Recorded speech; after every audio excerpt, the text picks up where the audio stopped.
Hey guys, Mark here, back for another book review. This time I'm going to do another Ben McIntyre book. Ben McIntyre is one of my favorite authors, as I said last time. Showed you a bunch of books that he had done, and this time I'm going to do another one. It's called Operation Mincemeat. Operation Mincemeat. This is a nonfiction book.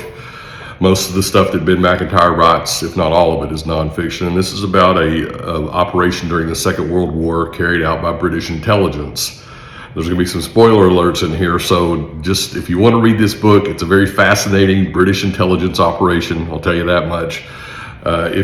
So from here on, I'm going to tell you a lot about what happened in this book.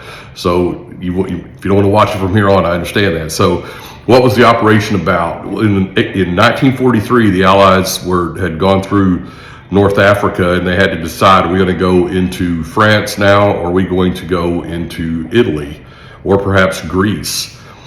This was a big deal. You're moving lots of men, a lot of lives are at stake. They have to decide, where are we going to attack? One of the fundamental things of military operations is subterfuge. You don't want your enemy to know where you're going to attack.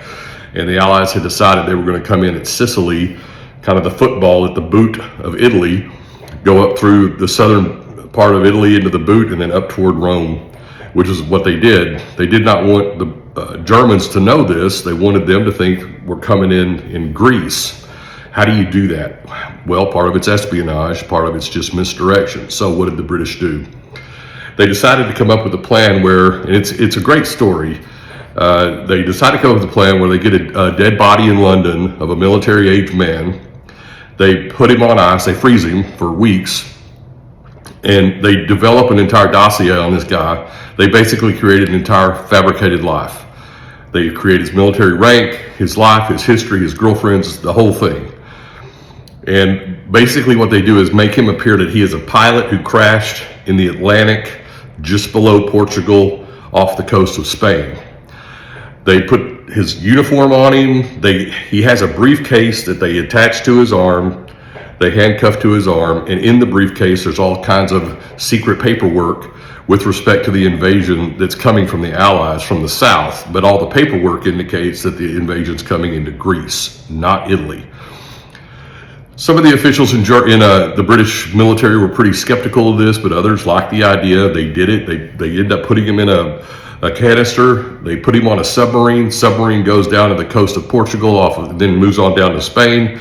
They go as close as they can to the beach in early morning hours, where they know that there are Spanish fishermen will be later on in the morning. They release the body from the submarine into the ocean, and he floats onto the beach, and sure enough, Spanish fishermen find this guy. Ultimately, the idea was, we want the paperwork to be turned over to the Germans, and the Germans use this intelligence to actually move men and material over to Greece. So, I'm not going to go too much into the book, but ultimately this information does in fact end up in the hands of Nazi high command, and they do move substantial amounts of men and material into Greece. If you know anything about the Second World War, this particular period of time, the Allies do move pretty easily into southern Italy, into Sicily, and then on up the boot of the country of Italy. So pretty successful operation. It's a fascinating book. It's really well written. It's fun to read. It's kind of English sort of craziness. Some of the things about it you'll really like are the subterfuge, the espionage, and the just kind of quirky British nature. I really enjoyed it. It's a fun book. Now, not to ruin it, but there is actually a movie called Operation Mincemeat. You can get it on Netflix. It's a good movie. It's a really good adaptation of this.